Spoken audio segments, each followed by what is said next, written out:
Confirm नहीं था। इस वक्त की सबसे बड़ी खबर सामने निकलकर आ रही है बेनीपट्टी थाना क्षेत्र के विशनपुर गांव से। साले ने जीजा की चाकू से गोद कर की हत्या।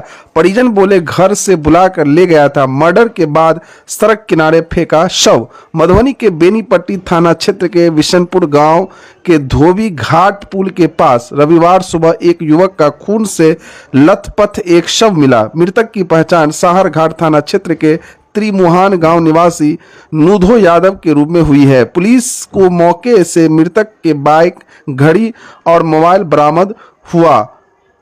मृतक के परिजनों ने बताया कि नूधो जयपुर में काम करता था और हाल ही में गांव लौटा था। उसकी शादी सीतामढ़ी जिला के चौरौत थाना क्षेत्र के बलसा गांव में हुई थी। शनिवार शाम करीब 6 बजे वह घर पर भूसा भर रहा था। इसी दौरान अगरोपट्टी गांव निवासी उसका ममेरा साला बउआ जी उसे बुलाकर उसके ससुराल ले गया। फिर वह देर रात तक वह घर नहीं लौटा और उसका मोबाइल स्विच ऑफ मिला।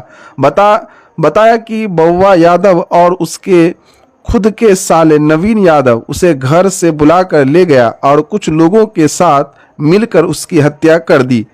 रविवार की सुबह 6 बजे के आसपास बेनीपट्टी थाना क्षेत्र के मकिया बिशनपुर गांव के धोबी घाट में उसका शव मिलने से सनसनी फैल गई। इसकी सूचना के बाद आक्रोशित परिजनों और ग्रामीणों ने मिलकर मृतक के साले नवीन यादव को पकड़कर साहर घाट थाना पुलिस के हवाले कर दिया है।